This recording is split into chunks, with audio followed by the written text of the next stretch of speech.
Bonjour à tous et bienvenue pour ce 4e épisode des Vendredis Géothermie. Aujourd'hui, nous allons détailler comment se conçoit un projet géothermique, de son esquisse initiale à sa réalisation. Tout d'abord, rappelons qu'une installation de géothermie est un système complexe. Sa réalisation implique plusieurs acteurs, une entreprise de forage, un bureau d'études thermiques, un bureau d'études sous-sol et un installateur. Un bon déroulement de projet implique d'avoir bien défini au préalable les limites des prestations des uns et des autres. Dans l'idéal, chaque acteur doit pouvoir comprendre un minimum le travail des autres afin de pouvoir déceler en amont des problèmes éventuels.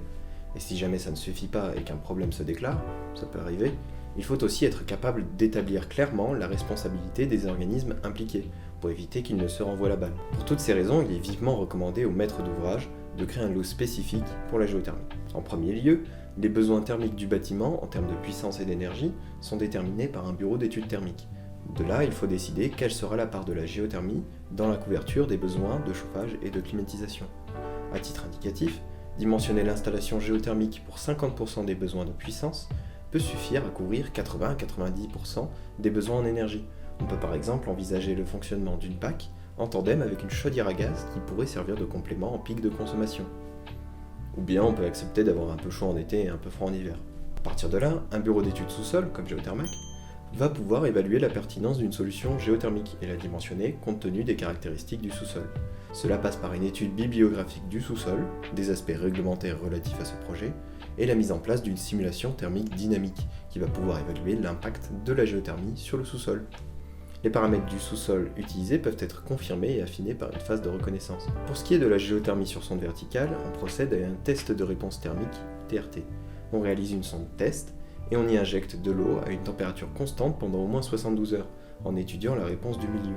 Pour ce qui est de la géothermie sur nappe, on réalise un puits captant l'aquifère cible et on procède à des pompages d'essai, visant à déterminer les caractéristiques du puits et de l'aquifère. L'avantage, c'est que dans les deux cas, la plupart du temps, les ouvrages de reconnaissance peuvent être utilisés dans l'installation de production par la suite. Une fois l'installation bien dimensionnée et intégrée au reste du projet, il est temps de la réaliser. Les bureaux d'études thermiques et sous-sol sont en charge du suivi des travaux. Ils s'assurent de leur bon déroulement et ils communiquent constamment avec les entreprises en charge de ces derniers et le maître d'ouvrage. Une fois les travaux réalisés, on procède à des essais de fonctionnement du système avant de le livrer. Enfin, il est nécessaire d'entretenir régulièrement l'installation pendant sa durée de fonctionnement. Pour une sonde, ce n'est pas très complexe. On vérifie l'étanchéité du réseau et on remplace le fluide caloporteur tous les 10 ans. Pour les forages sur nappe, il est impératif de vérifier que le puits ne se colmate pas ou ne se corrode pas.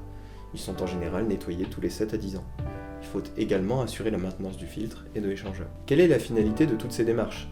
Y a-t-il un avantage économique à choisir la géothermie pour le chauffage et la climatisation ? Comment peut-on bénéficier d'aide de l'État et à quel stade du projet ?